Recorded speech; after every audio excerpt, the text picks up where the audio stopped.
know now what I want to say in my intro for my podcast. I'm going to start with a warning to other creatives. Create like it's your last podcast, last graphic, last painting, last blog post. There's so many forces out there that want us to be bland, and that is not possible with this fro. I have too many thoughts about celebrating us, reading what I want to read, pointing out donkeys, what links us together and shouldn't tear us apart. I'll also give you bonus content through TNFro's bar on my Patreon, and if you become a melanated nerd. I also will share content about getting the real tea on reality TV.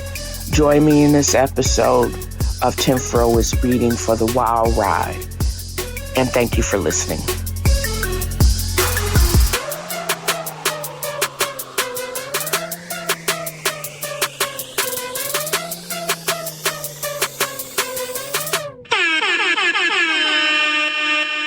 Here I am once again, just remarking on how far I've come in a very short period of time. It's getting up to a year where I've been doing marketing pushes to get my numbers up, change the content, revamp the show, and it seems to be paying off.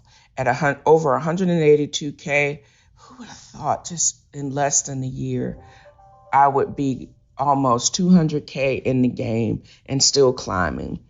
I'm also just grateful to my listeners. James Cook, 527, Aaron Gilbert, 221, Derek Keeley, Elmer Fontana, and Fred Phelps. Thank you for the love. They've left me 5-star reviews. I'm really grateful. However, which I would love for anybody to do, is become a melanated nerd or a patron of the show. Leave me a tip. The links are in the podcast notes. And just thank you for listening. Tell a friend, drop a sister a tip if you want to continue to support this content. Butterfly in the sky, I can go twice as high. Take a look, it's in a book, a reading TNFro. I can go anywhere, friends to know, ways to grow, a reading TNFro. I can be anything. Take a look, it's in a book, a reading TNFro. A reading TNFro.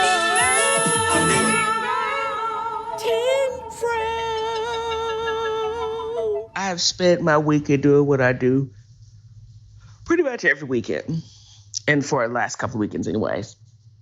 Took my RV out to Harrison Bay. It was great. I wish I could stay longer, but a day and a half is all me and my little dog can tolerate. Now we're back, trying my best to make sure that I don't have a lot of background noise to be edited out. But I think that is the flavor of my show. This is how I guess my listeners, until I get a real sound engineer, how my listeners can expect. And this is me staring up. I had braised some short ribs. I'm having rice concoction, and that I'm sauteing the rice now. I'm using the juices from the ribs actually as a part of the recipe to cook down, that I cooked down to finish off this rice infused with garlic. Gonna cut it down to low, cover back up, and let that cook for several minutes. Then I'm gonna stir in some peas and carrots. It's gonna be bomb. Well, in this section of TNFro is reading and preparing for the Tonys. We don't even know if the Tonys are even going to go off this year with the Writers Guild strike. And since I'm not a member of it, and this is my show, I'm going to continue because my show is only partly scripted by yours truly. Since I ain't getting paid, doesn't really matter at this time.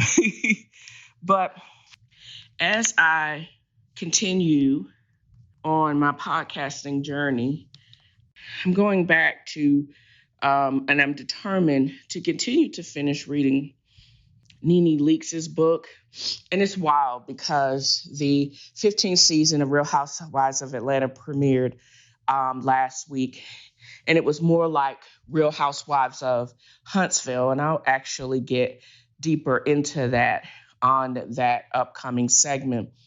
But I bring it up because even though I was out at Harrison Bay, I have an outside RV TV. And what was I watching? Rewatching Real Housewives of Atlanta. I rewatched it this morning. I rewatched it last night. That's just what I do. That's a thing of mine and makes me happy. To the chagrin of my neighbors, I hope it wasn't too loud. But I've been trying to finish reading this book. And I just recall that it is wild that I'm rewatching this episode, and there's a part in the episode where Claudia, one of the other housewives, and she really isn't married to anybody. She was married, but she divorced. She's not a housewife. She works on Ricky Smiley morning show. She read Nene Leakes for filth.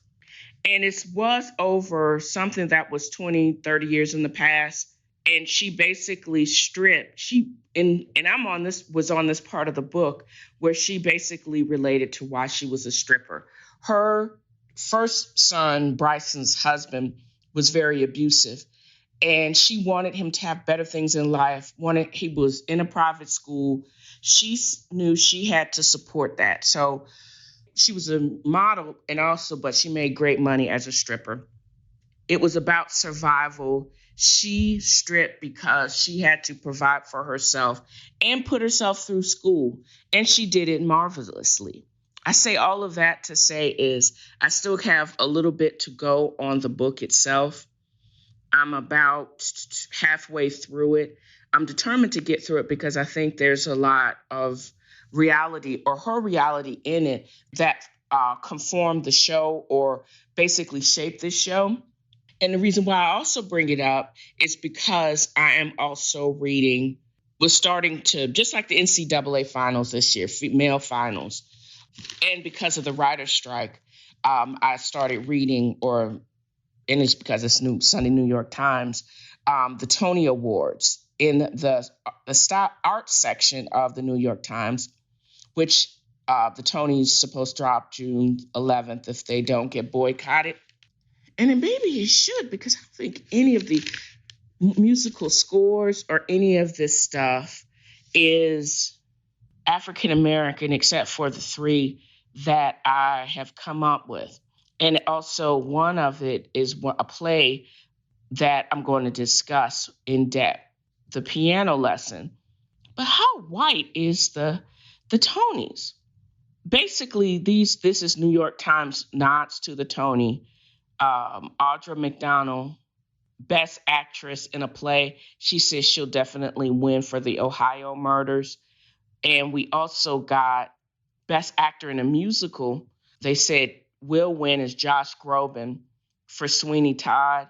Who should win is Jay Harrison, G, black dude, Some Like It Hot. He goes by they, them pronouns.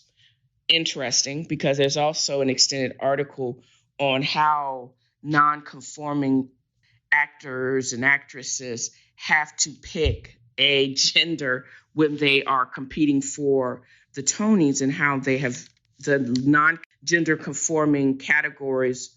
It would be half, definitely, of it's like Best Actress this, Best Actor that, but there are a whole bunch of non-gender conforming creators and actors and actresses that don't conform to one gender.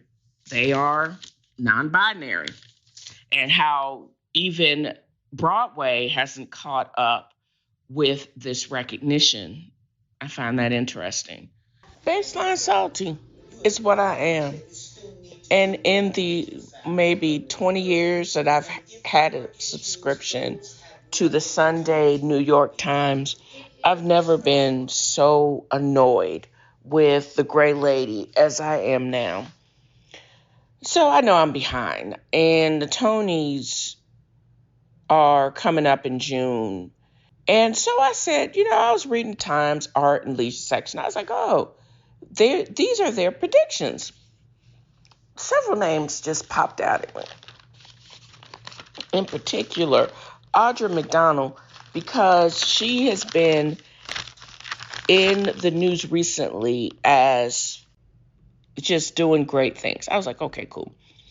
And then I started looking at, I remember a time when I used to plan, before I was able to afford to go up to New York and enjoy plays and just for plays. I was planning on, this would be kind of great. I could go up there and blog and who are the top playwrights and screen. And then a friend, acquaintance of mine has a pied-à-terre there. And then I was like, wait a minute. Audra McDonald, she cannot possibly be the only Black actress up there. Then I got down a foxhole that no, she isn't. There is non-binary actors like J. Harrison G. who have to basically claim a gender that he has no attachment to. I can't remember the is it The Guardian or Vogue or somebody that actually has an entire spread on non-conforming actors and actresses that are non-binary that have to pick one, and how the Tonys are behind on having non-conforming categories to the Tonys. And then you look at it, Best Actress for a Musical, Best Actress for a Play, New Playwright, blah, blah, blah. I'm like, okay, whatever. And then I get stuck on shows like Kimberly Akimbo, Too Many Stupid Songs and Too Much Teeth. I can't. I'm like, y'all are killing me. So I was like, okay, they're Black, but who else is supposed to get that? And why am I paying the New York Sunday Times 50 bones a month to tell me some shit that should be in their paper? And why is the gray lady still as whitewashed as any publication on the world? I pull up or Google Black playwrights of 2023 winning the Oscars. The Root has a breakdown of all the nominations. And if you would look at Arts and Entertainment, Tony Awards, New York Times, May 14th, none of these shows are on this bitch. I didn't even know who Corey Hawkins is and what is Top Dog Underdog. What fuck is that? I didn't know all of these. The vast majority, who Yahya Abdul-Mateen II is. And not since The Wire, and what is this? It's Wendell Pierce. He's been in everything. Got an Oscar nod for Death of a Salesman. Didn't even know if that was in Revival. This the kind of shit that's going in there. I have to find out from New York Times, Samuel L. Jackson. And the reason why I bring this up, Samuel L. Jackson in the revival of August Wilson's Piano Lesson. I'm sitting here thinking to myself, I vaguely remember this, and I also looked it up because I'm still stuck on Nene Leakes' book, Real Housewives of Atlanta. If y'all have not watched the season premiere of Real Housewives of Atlanta, there's a moment created between some random and Kandi Burruss. And there's also an allusion to her husband, Todd, basically dismissing her and wondering why she can't be available to him as he's been to her. Kandi Burruss is a producer on a Tony-nominated play that's not a musical.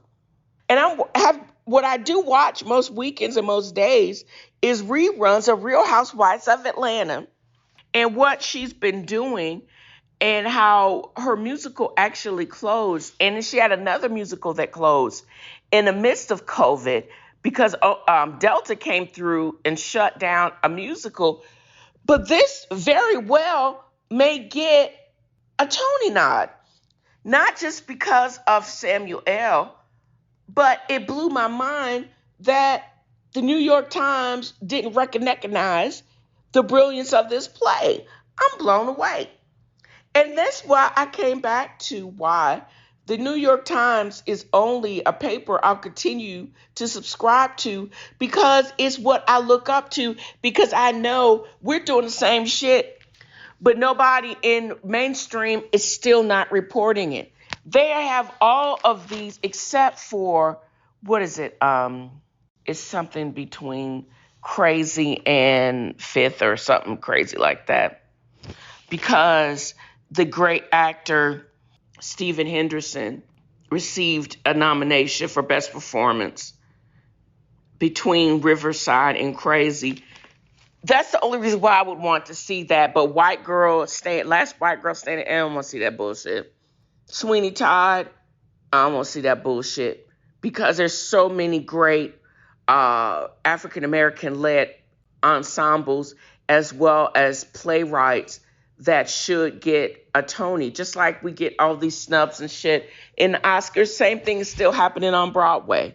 We make one positive step. Audrey McDonald, taking nothing away from her, but there are like 20 other actors and actresses working on Broadway that also should be nominated. Just saying. And I'm sure her performance in the Ohio State murders, I'm looking for clips on that as we speak because I know it's awesome.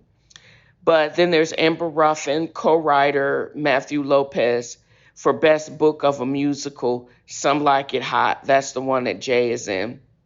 Jay Harrison G. Is that him? Oh, okay. I get it. Full drag. I ain't mad at you, bruh. There's Fat Ham, nomination for performance actress in a featured role in a play. That's Nikki Crawford. There is, he looks like bruh man from the Fifth Flow, Saheem Ali. There is Jordan E. Cooper, also from Ain't No More. And then, there's Crystal Lucas Perry. She's also in that musical. And this is Cost of Living by Carrie Young. And why am I going through all of these? Because there's so many of us that don't get the recognition we so duly deserve. There's Alex Newell in Shucked. And that's all I got to say about that.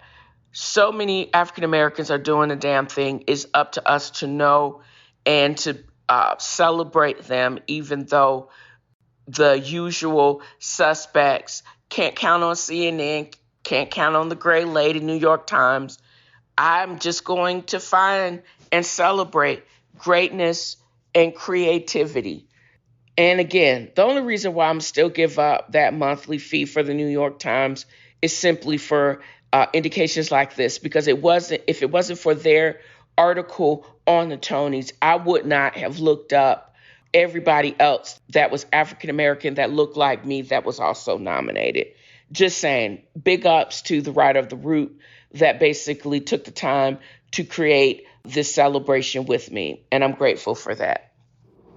I have the opportunity and the pleasure to be able to subscribe to New York Magazine. Is this New York? Yes. And in one of the highlighted, well-written articles is about Shonda Rhimes. I have followed her loosely for the last several years. She taught a master class. Most people know her from not just most recently Bridgerton, but How to Get Away with Murder. I think she did that.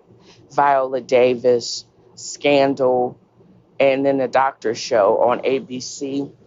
And how she infamously tried to get her family to get tickets to go into Disneyland, and by her right and the multi-millions she's made for ABC and Disney, they could float her them expensive ass tickets.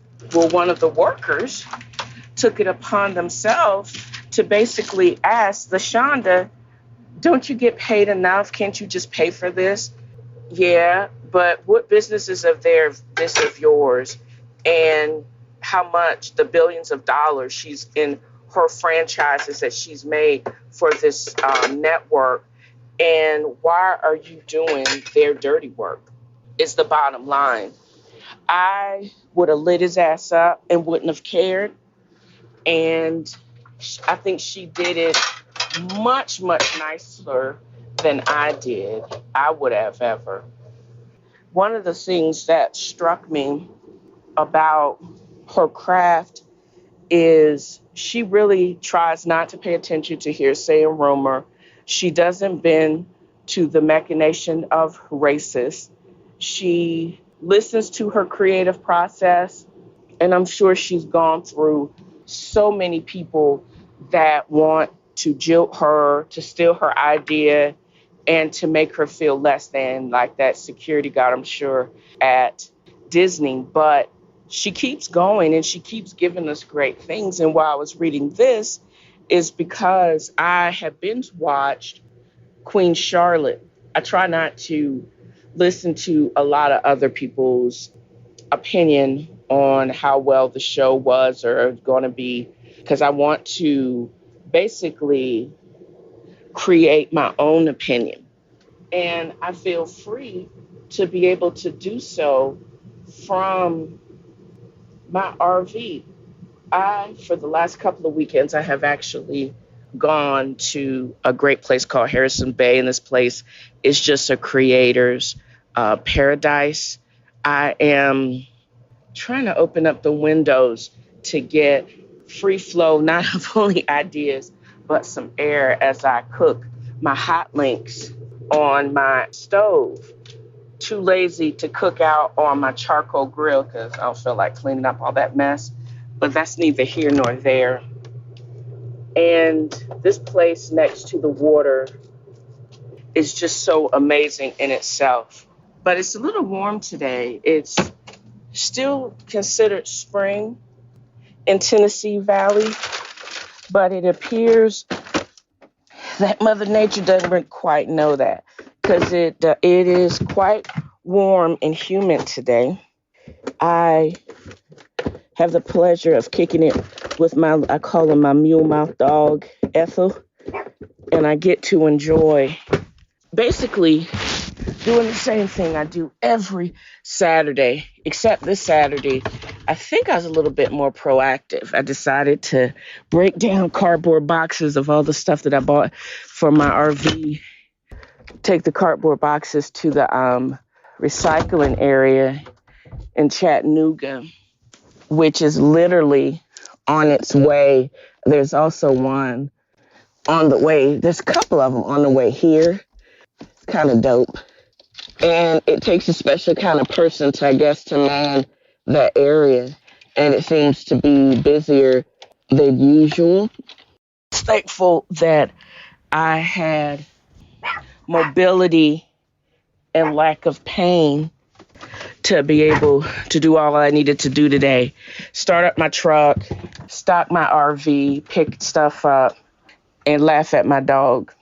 But one of the things I do, I was able to binge watch full episodes of the full run of Queen Charlotte. And I had read her story years ago, and I still have the book.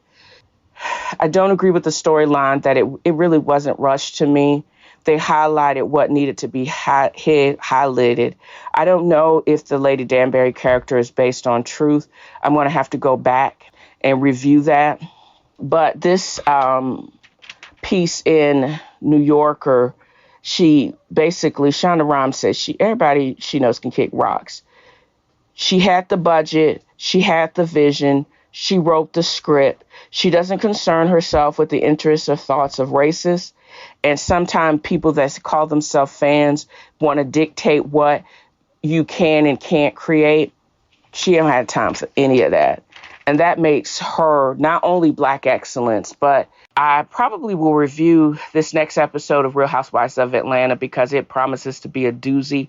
But at the same time, it's not really reality TV, but it's Shondaland, and it goes definitely it's Black excellence on steroids because it makes me happy to realize and be able to celebrate her brilliance and her creativity.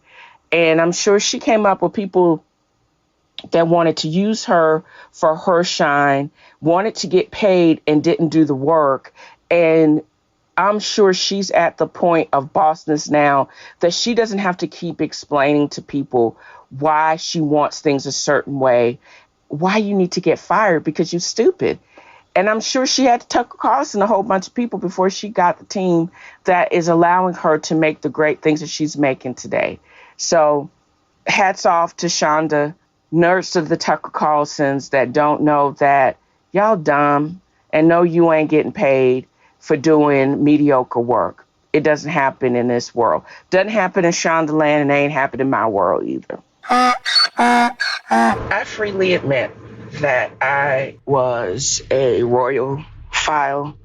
I followed the royals. I was really excited about Will and Kate's marriage. I was also very excited about Diana and Charles's marriage. I was excited about, spent my 40th birthday for the Platinum Jubilee. I was also excited enough to rewatch the first televised coronation with Elizabeth II. I was naturally sad about her passing and even Philip's passing. I was excited about cousin Meg's and Prince Harry's marriage and their decamping to California. I've been just uber proud of them. What I'm not proud of is this recent state of events. I know I will probably never live to, maybe I won't. I'm sure King Charles is now, 80,000 years old. Maybe I'll see William's coronation, or maybe it'll skip and go to other William, his son. But I'm not excited about these people anymore. I'm looking at the British royal firm's photo, official photo after his coronation, and I'm just looking at 3 generations of white privilege or supremacy. I'm looking at the other photo with that old pinch-faced Camilla, and all I can think of is I think Diana she would have not been a queen consort. She would have been a queen. I guess you can't help who you love, but at the same time, they did that lady wrong. I'm just royally sad with it. I haven't even watched the clips.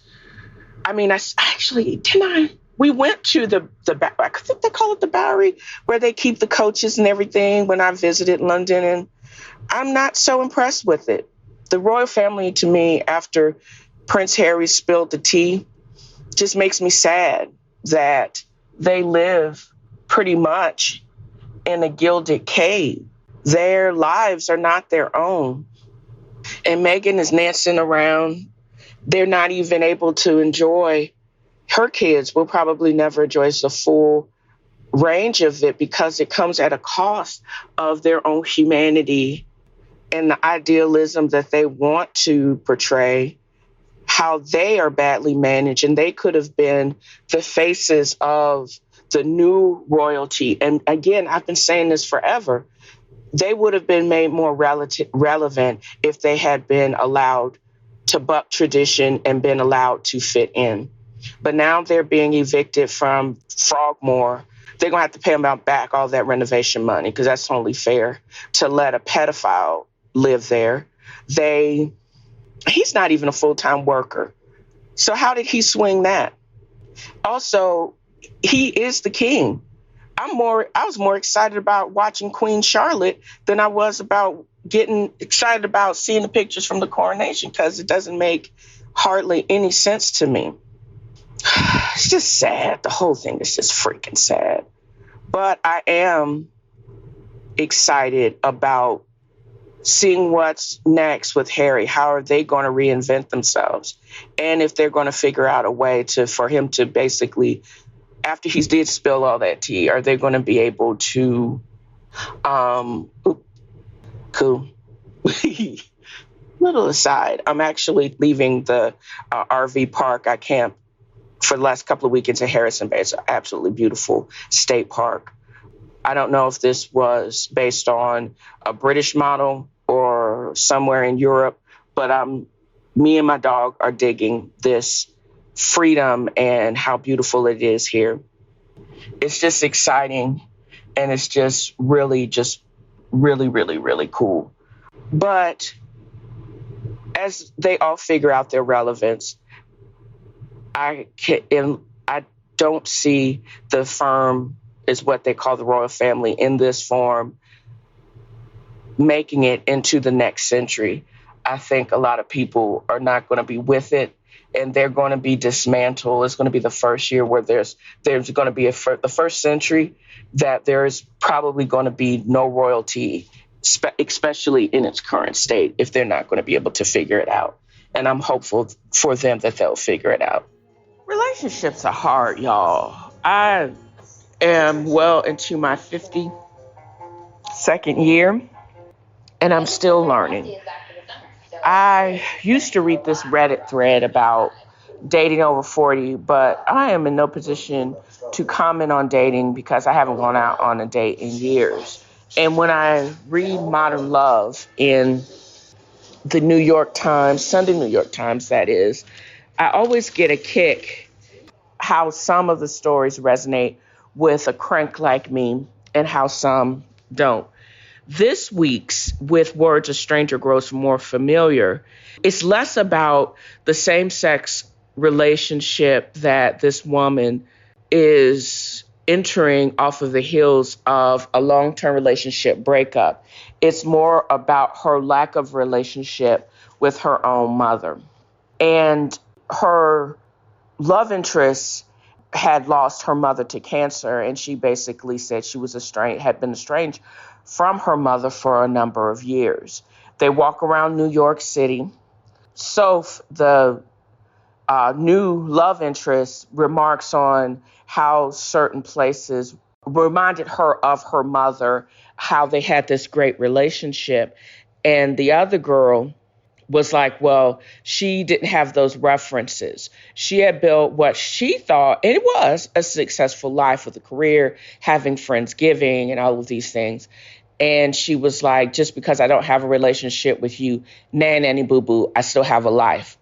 Her mother ends up dying of advanced liver cancer because for the last several years of the love interest life, or the girl's life, that's like the person who is speaking, I guess, in this article, she relates that her mother became unrecognizable, led to the separation of the girl's parents, blah, blah, blah, blah, blah.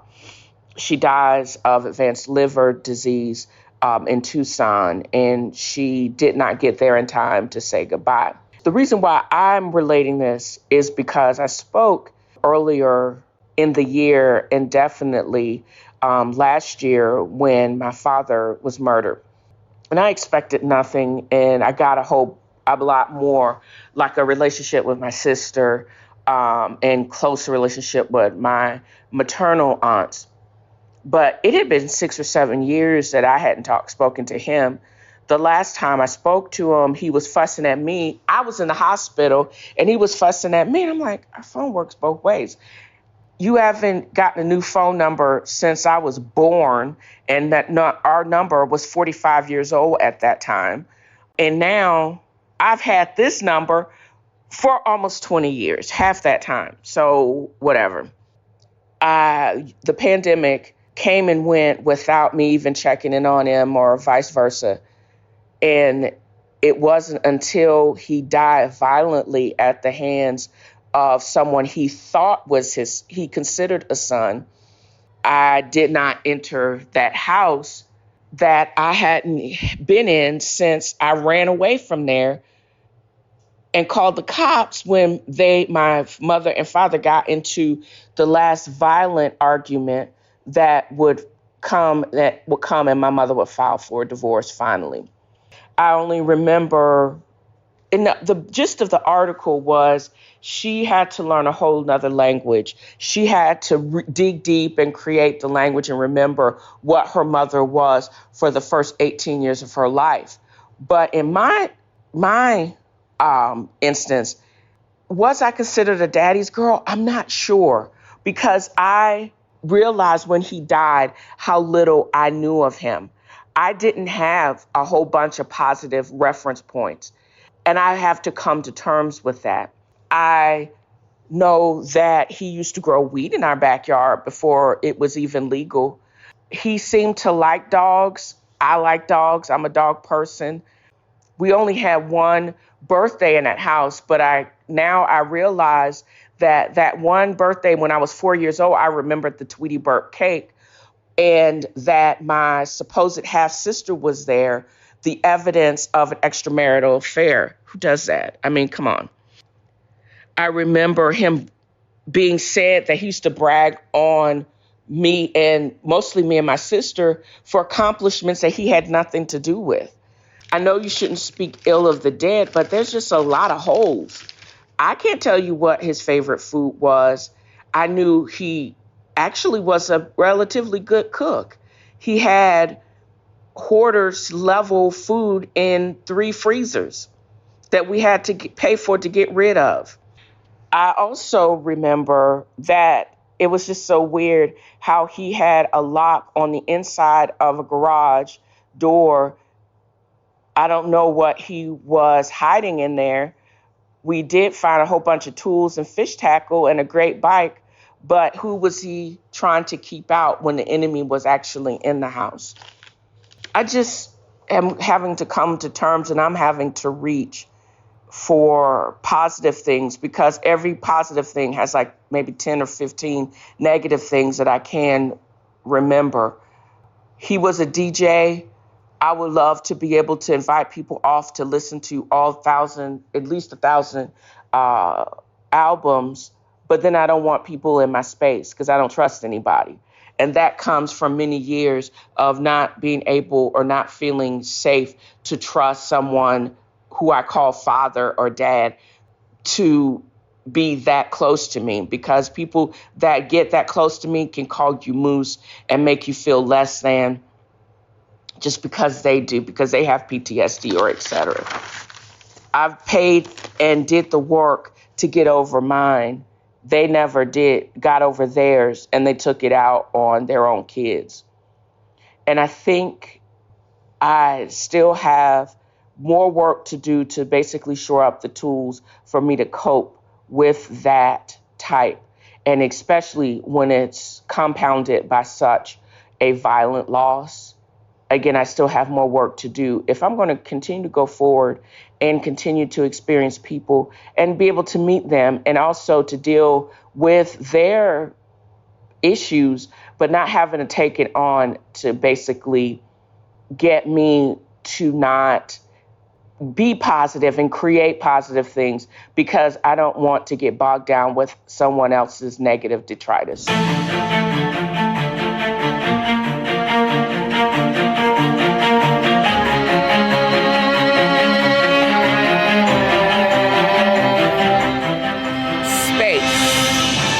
The final frontier.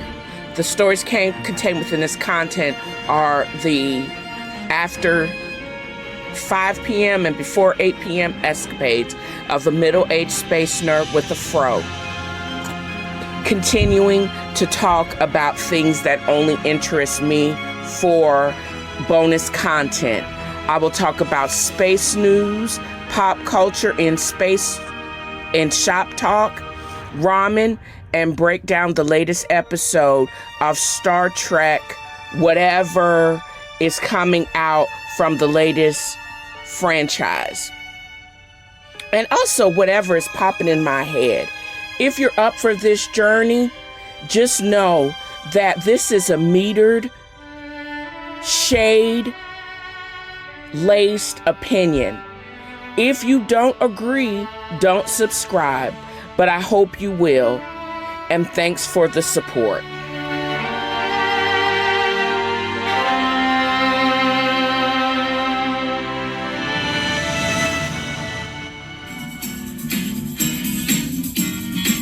The Shady Bunch, the Shady Bunch. I hope turning up for checks to pay for fake lifestyles were to be a part of the Shady Bunch. No, Martell is an idiot, but he is not Bob Whitfield. I have nothing to say of that.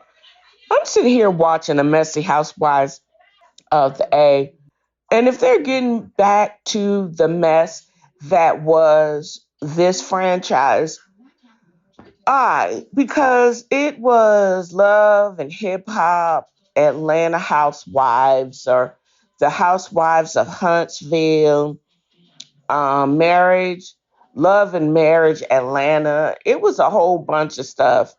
And I'm sitting here watching this, and Kenya showing 3-year-old deleted DMs. I can't. And I don't understand why Kandi just didn't walk away from that foolish girl who was just trying to have a moment.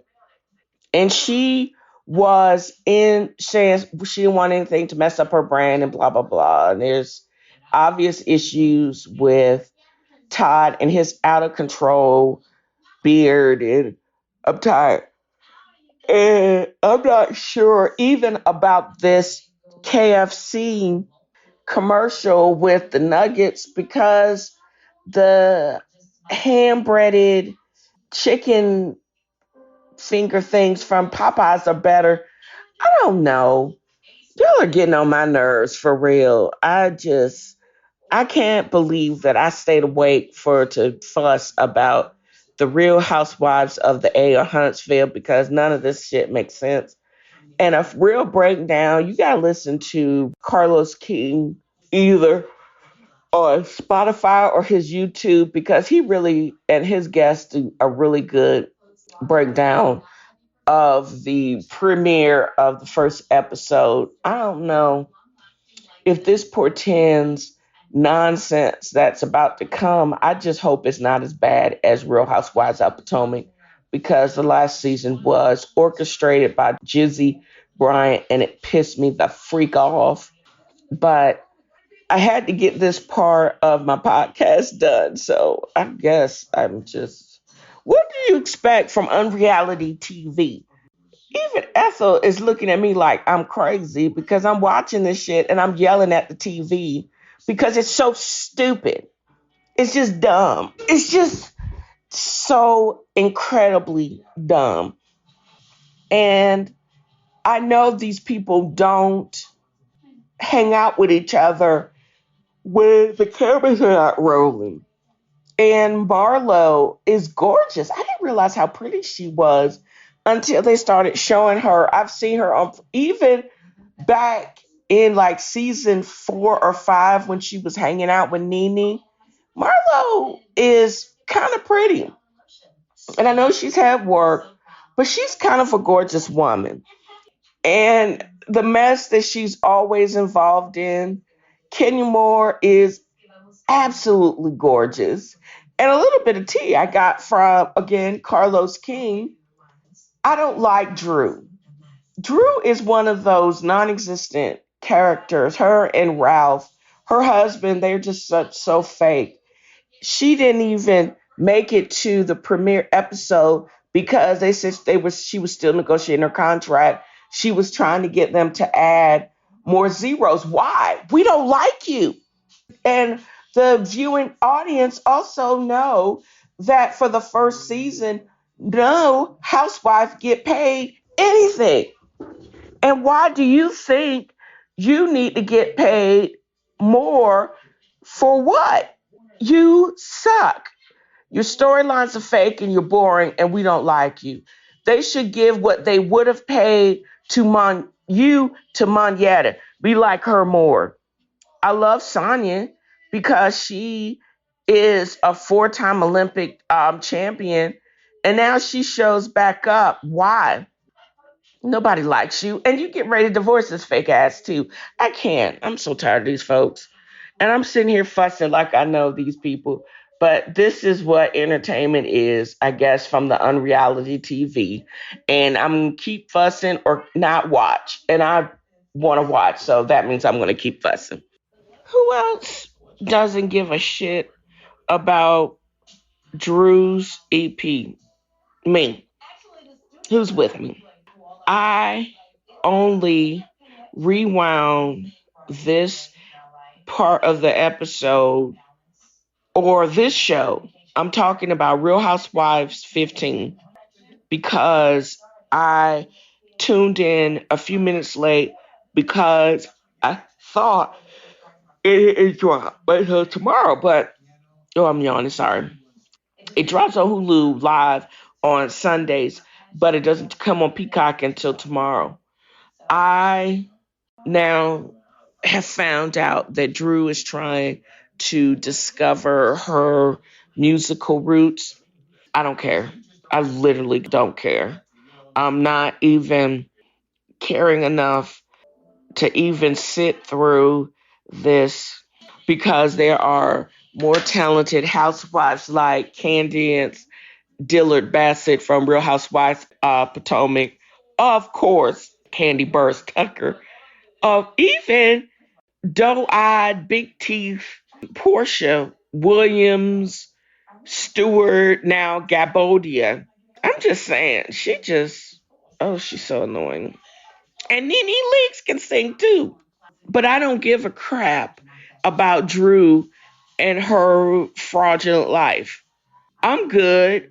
I'm kosher. She can go sit down somewhere. Has Real Housewife of Atlanta always been this uninteresting? I don't know if I've ever been so bored that I've fallen asleep every single time I've watched it.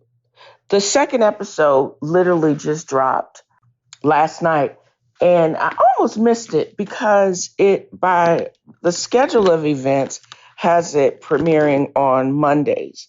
But I have Bravo as well as Peacock. And when I navigated over to the live TV, that's when I found out that it was actually casting or it was actually on the TV. So I stopped and I watched it, and it was still pretty early. It was only 8 o'clock. And then I just sat there and I watched. I guess I yawned, and I must have gotten halfway through it and I fell asleep. So I decided this morning to try to see what part that I missed. And that is Ethel going off at the pool guy, I think. So I'm going to have to get up and close the door. As I was saying, we got a lot of shade being thrown right out the gates on this next episode. And I'm sure other more experienced podcasters will also have their opinions on this show. But I am annoyed for several reasons. I kept thinking I missed something, so I would rewound, and I had fallen asleep, and I kept falling asleep twice. So I rewatched it. I got up finally, put on clothes, and started watching it. I watched it again, and then I rewound the end because I thought I had missed something, and I came to the same conclusion. Everybody seems to be reaching for a storyline. A lot of the previous storylines have been played out, and I'm really sad if the heyday for this franchise has come to an end when it's been a crown jewel in the Bravo, Real Housewives, the totality of it all. I actually visited Blaze last year, but hadn't gone to OLG. And because I can't get into my favorite campground any of the next couple of weeks, I'll probably make another trek down to Atlanta to basically get me some OLG wings, do some research to see if Olay has opened up, which is the Mexican restaurant and at whatever pizza shop. I thoroughly enjoyed my martini and that fried lobster tail. It was bomb. But that episode, part of the episode where they were recording with Todd and Kandi, there was a distinct disconnect. And I got it when they were recording last week too, where he was all into his meeting about his movie. And I picked it up again on this episode when he was talking about he's made so much money opening restaurants than he's made ever in his life. And I'm thinking to myself, but would you have had the same success if you didn't have the backing of Kandi and her aunts, which the OLG is based on? Even Blaze, that's the daughter that you made with her. And I don't know if production is really setting them up to make him look like the opportunist that Mother Joyce always thought he was. Just saying. But I was destroyed. It's like, I'm making more money. These restaurants, his ideas, they got a prenup, but I'm wondering how much of that is Kandi on all of those restaurants, and if they were to separate, would they be able to share? Because he's having his glow up moment, and it's like he's kind of dissing her. I don't think, being the selfish superstar that she is, she gonna tolerate it, because he looking a little crazy and looking a little bit dismissive, and it seeming like he's getting further and further away from being the same thankful person that he is. Yes, he's worked hard to establish all of these spots. The money is rolling in. However, it seems like he may have forgotten who and what he is. And also, I think I went up there to Blaze because Melvin, her kitchen manager at Blaze, actually came in with a sling, and I didn't realize. I said, "Are you going to talk about this?" Dude got shot by a drunk employee. And Sharee saying this BS about biscuits or bullets. You don't know what you're going to get. And she's saying some really stuff that could possibly damage the brand, because the people ain't trying to go no place where you're going to potentially get shot. So she needs to pipe down. Also, she got her own reasons. She got Martell's cheating ass. He's all dick and no brains. And then she's a glam mom. And because Cairo don't know how, didn't they have this discussion about, even with his so stupid father, Bob Whitfield, telling him about being protected, and now he has a 6-month-old daughter. And Sharee is a glam mom? Okay, all right. And Drew's back. I guess she finally signed her contract. So they made it seem like she was just away in Chicago visiting family. But she didn't film because she possibly couldn't convince them that she was more important than the pittance that she was getting paid. And that there is no negotiation. She's so delusional. She's delusional with the thinking that Bravo need to pay her more money to do what? To annoy us all. And her vocal stylings, she says, everybody was like, oh, you did so good. No, we didn't. We don't care. I didn't even remember she sang happy birthday to Sharee. We good, and we don't need that EP. I need to hear some more Kandi's music, because I think she's actually talented. If she's going to do more collabs with the likes of Trina, oh yes, most definitely. Or the likes of Adina Howard for all of that. But Drew EP with that little fake Ralph, no, I'm good. I really am.